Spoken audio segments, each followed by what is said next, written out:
ফোনটা ধরো। Ivan, Ivan, হ্যাঁ। ফোনটা ধরো।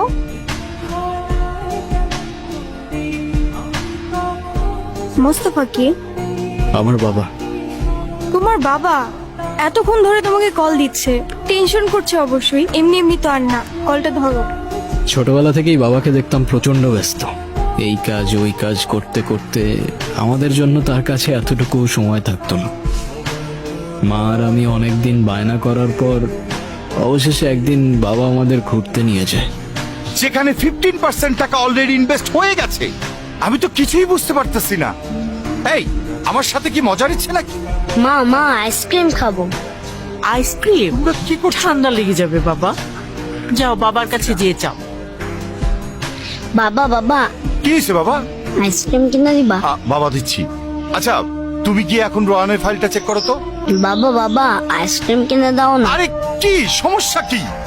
তুমি দাঁড়ায় আছো কেন? ছেলেটা আইসক্রিম চাচ্ছে, কিনে দিতে পারো না? দেখছো আমি একটা ঝামেলায় আছি। যাও বাবা যাও। আচ্ছা শোনো, ডেভিডকে বলো প্রজেক্টটা ডিল। আইসক্রিম খেতেই হবে? আচ্ছা ঠিক আছে, দাঁড়াও, এটা না আমি হলে যাবো আর আসবো। ওইটা হবে। এখান থেকে নড়বে না, ঠিক আছে?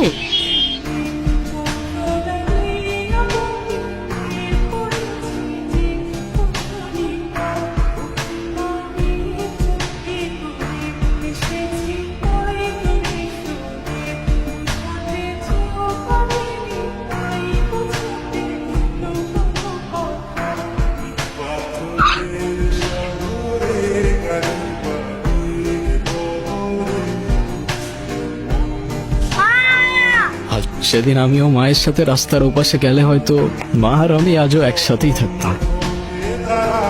মা যাওয়ার পর থেকে বাবা আর আমার দূরত্বটাও বাড়তে থাকে। আর শুরুটা হয় বাবার সেকেন্ড বিয়েটা দিয়ে, যেটা আমি কোনোদিনই অ্যাকসেপ্ট করতে পারি।